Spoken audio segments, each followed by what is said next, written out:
till now we have seen the three problems regarding the drawing of a network. So next problem, there is a fourth problem. So here you are given different activities. Here they are given the description of every activity. Here they are given predecessor activity. These are the predecessor activities of this activity. Okay. So how to draw the network. So this is I am showing directly the solution of the network. So this is a CPM network. So of course in CPM you are going to draw a network based on the activity. Okay, so you are given different activity A to H. These are different activity are given. Okay, so here for A there is no any predecessor activity. Predecessor means that predecessor activity is compulsory to when if you want to go for next activity. Before going for the next activity, it is compulsory or it is mandatory to you that you have to complete predecessor activity. Okay, but here for A there is no any predecessor activity. That means A must be the initial activity. Okay, from A activity itself we are going to start our project. Okay, so A is you are going to call this as an initial activity. Okay, this is the first activity you can call. Okay, so of course they are not given the numbering for the events. Just in while drawing a network, we'll show arrows. Arrows means we are showing the activities. We'll show the sequence of the activities in this network. Next, we want to show we want to give the numbering to the every event. Of course, event will occur. So this one, these two, you can call this as an event. Events are written in the circles. Okay. So of course, for every activity, so here A is an activity. Okay. For every activity, there must be two events. So this is the starting of an event, this is the ending of an event. Okay, for the activity A.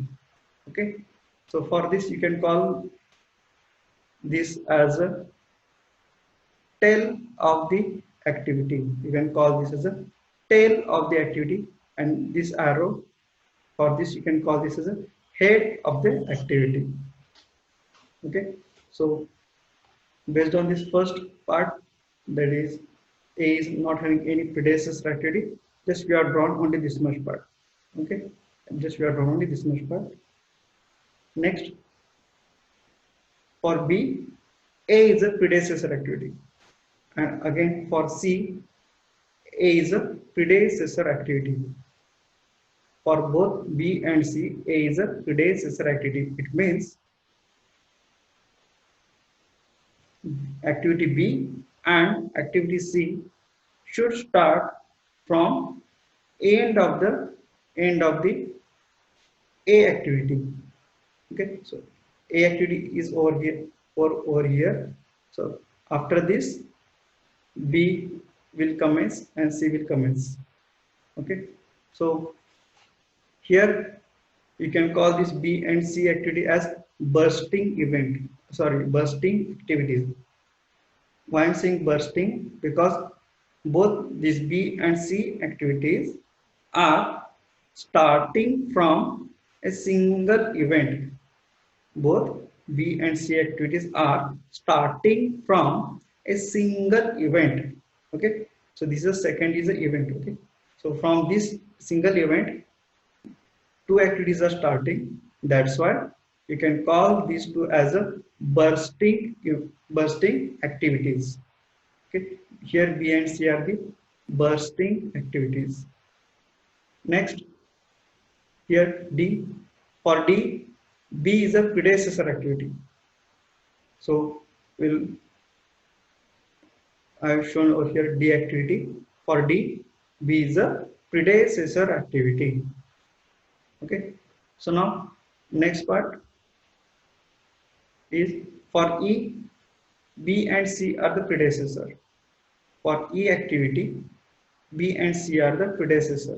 Okay, so first, just we are going to draw this network as per this sequence. Okay, as per this sequence of this table. Okay, so already we have shown this D activity. So already we have shown this D activity. Okay, next part is to show the E activity. So E activity is predecessor of B and C. Okay, so here after the C activity, you have to show this E activity. So what it means? E is having a predecessor activity, that is C. Okay, but here in this example, they are given for E, B and C. There are two predecessor activity. Okay, so to show the relationship between E and B, that is for E, B is a predecessor activity, they are given. To show that relationship, to maintain that logic in this network, we have shown this dummy activity. This is the dummy activity. Okay, so again this arrow, the head of the arrow is also important. Here I have shown this arrow head from 3 to 4. I have shown this arrowhead from 3 to 4 because this you are given that E activity is having predecessor activity, that is B and C. So for E, B and C must be predecessor. To be a B and C as the predecessor, this dummy activity must be there.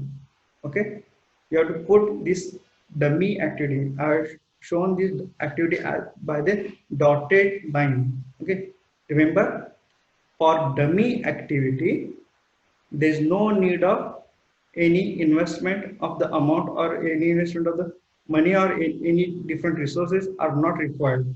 Okay, dummy activity is having a zero time. Okay, just for logical purpose. Okay, just we are showing this dummy activity. Okay, so here now you can read this network as this E is having predecessor activity as B and C. Okay, so now up to this part we are done. Next, come to the activity F. F is having predecessor E. Okay, so F is having predecessor E. Okay, there is no problem. You can show this part. Next part, G activity is having a predecessor activity of D and F. Okay, so this, here I am showing this G activity. G activity is having predecessor activity as D and F.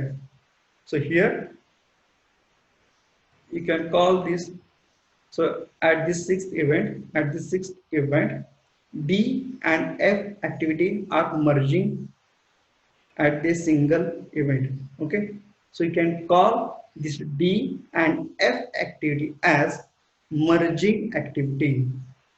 You can call D and F activity as merging activity because both are merging at a single event.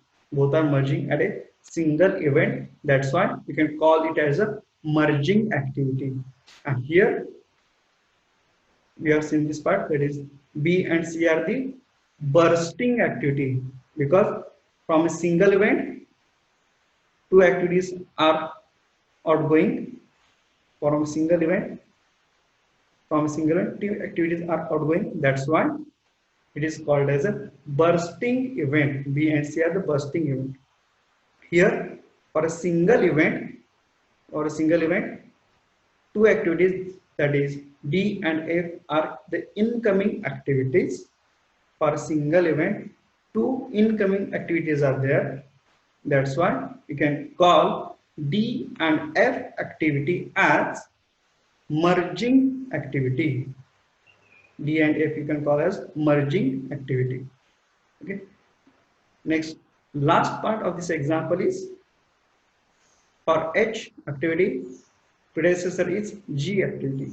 You can show here for H activity, predecessor is G activity. Simple. So, of course, we have gone through the number of rules. Okay, I have given total 8 rules to draw this CPM network. So, of course, we are all that 8 rules we are applied over here. Okay, so here while giving the numbering, after drawing this network, now come to the numbering of this event. Okay, numbering, you should go, you should do the numbering as per the flow of this network. Okay, so here I have given this number. Of course, this is a starting event, that's 1. I have to give this number as a 1. Now after this event must occur, that's why I have given number 2.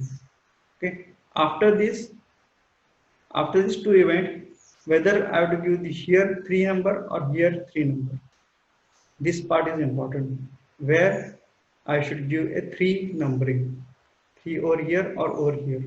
Okay, so of course I have shown this directions. So activity B direction is like this, and this dummy activity direction is like this.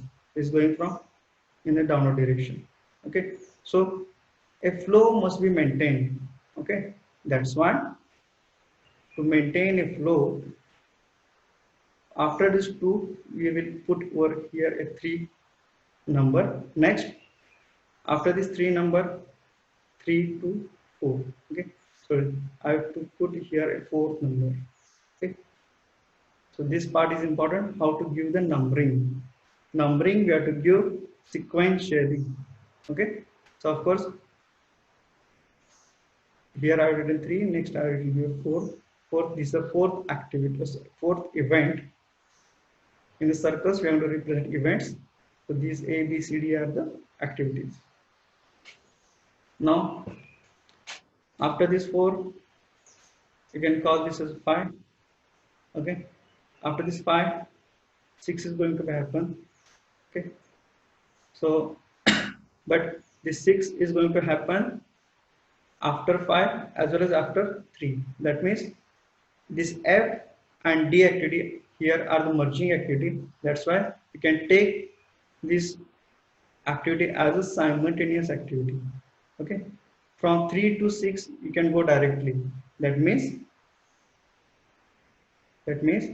E after, so here we can consider 2 examples, that is here E and F are the, you can call these are the serial activity. Here you can call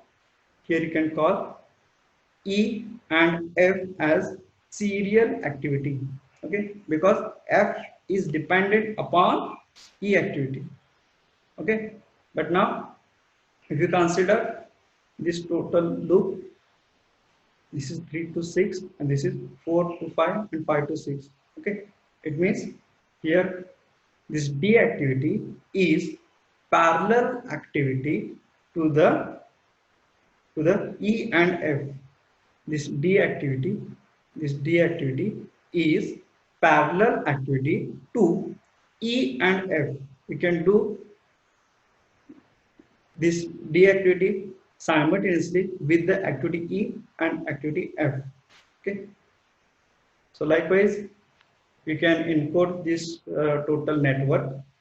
Okay, up till now we have seen this total theoretical part. We have seen dummy activity, we have seen serial activity, parallel activity. Okay, so all the things you can see over here.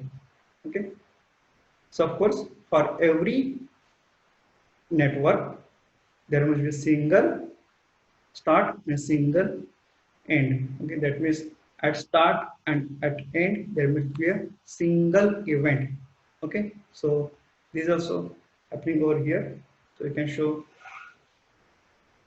So that's by this way we are applying the given rules. Okay, the rules regarding the drawing the network are given in the previous lecture. Okay.